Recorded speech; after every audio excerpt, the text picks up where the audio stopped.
Glória a Deus, aleluia. E a primeira restauração que o Senhor vai fazer na minha e na sua vida é o primeiro amor. Glória a Deus. Louvado seja o nome do Senhor. Faça face com a oportunidade no nome do Senhor Jesus.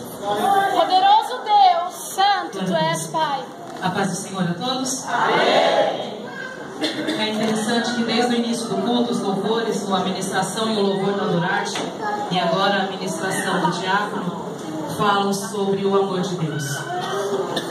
E o que eu queria falar nesta noite para cada um de nós é que eu não sei o que você passou no ano passado, nos demais anos, ou há quanto tempo você está na igreja e que você ouve sobre o amor de Deus e quem sabe você fala: na teoria é muito bom, mas como é que Ele vai me amar? Porque olha a minha situação.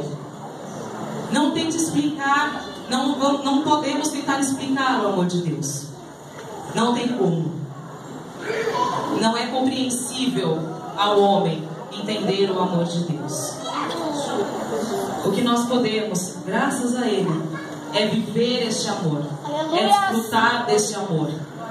Porque por mais que nós passamos coisas totalmente fora da vontade de Deus, o Senhor é aquele que permanece nos amando. E o Senhor é aquele que nos restaura. Em nome de Jesus Cristo. Amém? Aplauda o nome do Senhor.